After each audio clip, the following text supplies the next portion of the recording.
ఆవు దొంగతనం.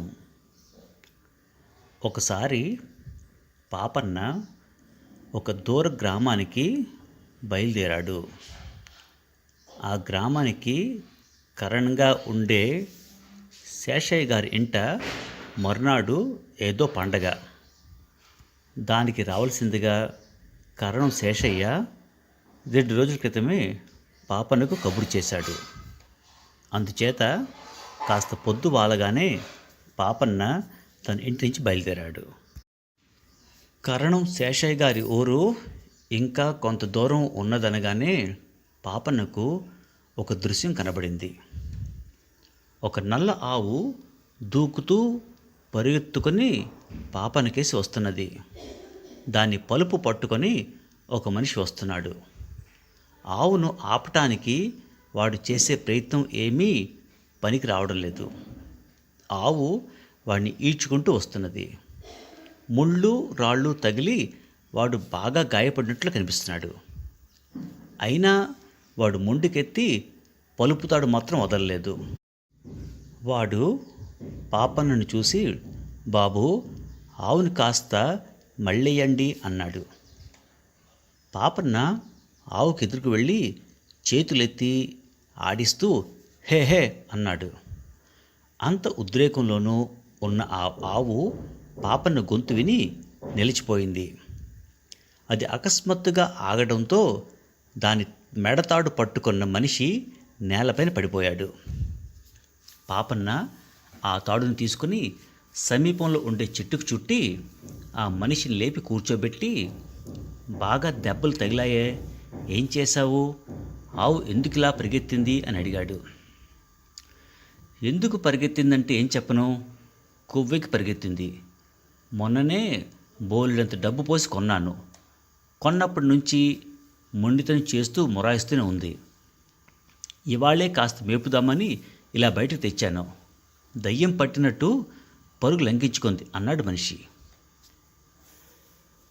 ఆ మనిషి లేచి, నా కర్ర కూడా ఎక్కడో పడిపోయింది, ఇవాళ దీని ప్రాణాలు తీసి తీరుతాను, ఎంత పొగరా అంటూ చెట్టు కొమ్మ విరిచి ఆవును కొట్టబోయాడు. ఆవు కళ్ళు పెద్దవి చేసి బుస కొడుతూ ఆ మనిషిని తన కొమ్ములతో కొమ్మబోయింది. పాపన్న దాని ముఖం నిమిరాడు. ఆవు ఉద్రేకం దిగిపోయింది.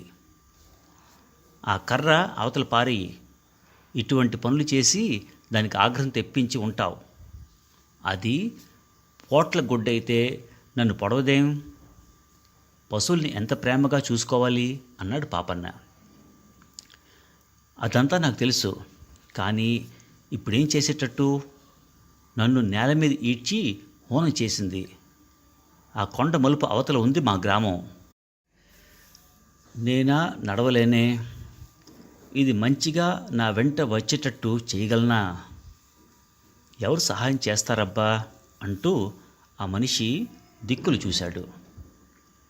సహాయం కావాలంటే నేను వస్తాను పద అంటూ ఆవు తాడు చేత పట్టుకొని ఆ మనిషి వెంట అతడి గ్రామానికి బయలుదేరాడు పాపన్న. దారిలో ఆ మనిషి, మీరెవరు, మీ దేవురు అని అడిగాడు. పాపన్న తన ఊరు పేరు చెప్పి, రేపు కరణం శేషయ్య గారింట అక్కర, దానికోసం బయలుదేరి వస్తున్నా అన్నాడు. పాపన్న ఆ మనిషి ఇంటి దాకా పోయి దొడ్లో ఆవును కట్టేసి దానికి మేత నీరు పెట్టించి చీకటి పడే వేళకు కరణం శేషయ్య గారి ఇల్లు చేరాడు.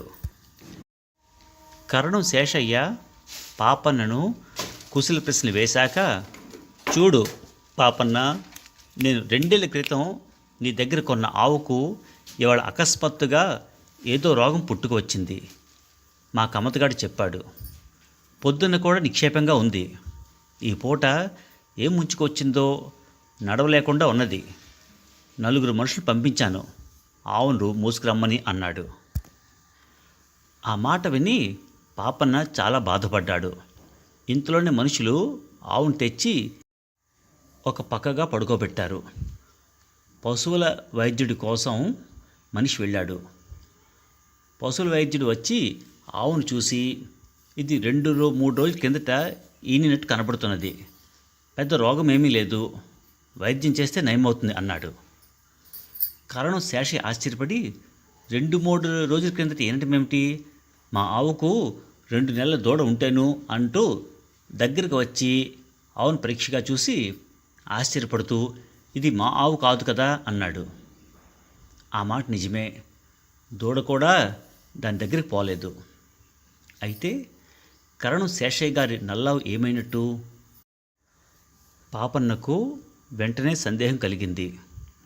తాను అడ్డగించి ఆపి ఆ మనిషి ఇంట కట్టి వచ్చిన నల్లావు కరణం శేషయ్య గారిదే ఉంటుందా? ఆ ఆవును 2 రోజుల క్రితమే కొన్నట్టు ఆ మనిషి చెప్పాడే. ఎవరిని గురించి తొందరపడి చెడ్డగా ఆలోచించే స్వభావం పాపనకు లేదు.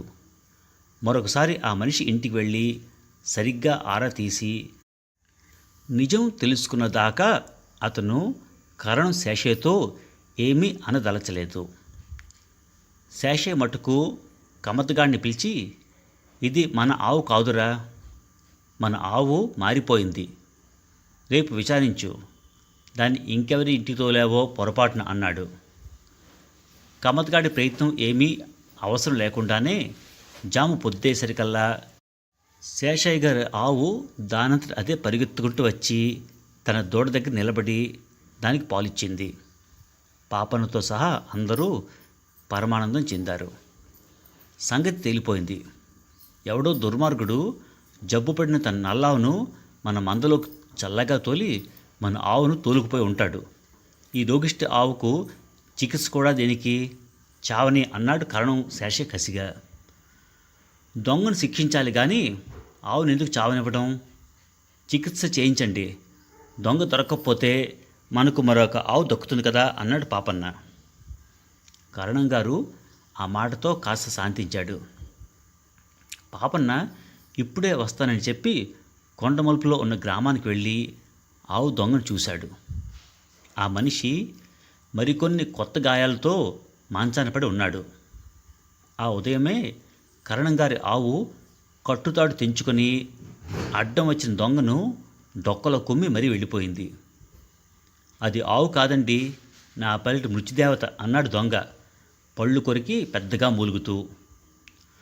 మృత్యువును కోరి తెచ్చుకున్నావు కదా, కరణం శేషయ్య గారి దగ్గరైనా దాన్ని కొన్నావు అన్నాడు పాపన్న. అయ్య బాబోయ్, అది కరణం శేషయ్య గారి ఆవా అన్నాడు దొంగ. తన దొంగతనం బయట పెట్టుకుంటూ కరణం గారు చాలా నిక్కచ్చి మనిషి. తన ఆవును ఎవరైనా దొంగతనం చేసినట్టు తెలిస్తే బతకనివ్వడు. ఆ సంగతి దొంగకు తెలుసు. అతను పాపన్నను బతిమాలుతూ, బాబు, నేను ఆ ఆవును దొంగిలించినట్టు కరణం గారికి తెలియనివ్వకండి, చేసిన పనికి శిక్ష బాగానే అయింది అంటూ తాను చేసిన పని పాపన్నకి చెప్పేశాడు. దొంగకున్న నల్ల ఆవు ఈనింది. అది ఆహారము నీరు ముట్టగా పడుకుని ఉండడం చూసి అది బతకదని భయపడ్డాడు. పాలు లేక దూడ కాస్త చచ్చిపోయింది. కొండ ప్రాంతానికి పశువుల మందలు మేత కోసం వస్తాయి. దొంగ తెల్లవారు ముందే లేచి బలవంతాన్ని తన ఆవు నడిపించుకుంటూ మేత స్థలానికి పోయి పొదల చోటను పడుకోబెట్టాడు.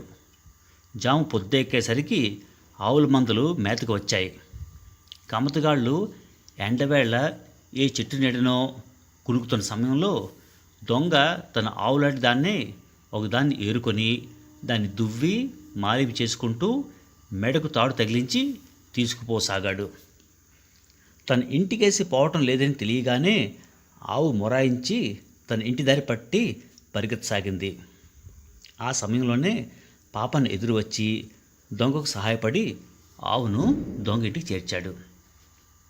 పాపన్న దొంగకు మరో రూపంలో కూడా సహాయం చేయి నిశ్చయించాడు. అతను కరణం శేష ఇంటికి వెళ్ళి జరిగిందంతా చెప్పి దొంగ చాలా శిక్ష అనుభవించాడని అతన్ని మరి శిక్షించవద్దని అన్నాడు. పాపన్న మాట తీసేయలేక కరణం సరే అన్నాడు. త్వరలోనే దొంగ ఆవుకు రోగం నయమైంది. దొంగ వచ్చి దాన్ని తన ఇంటికి తోలుకుపోయాడు.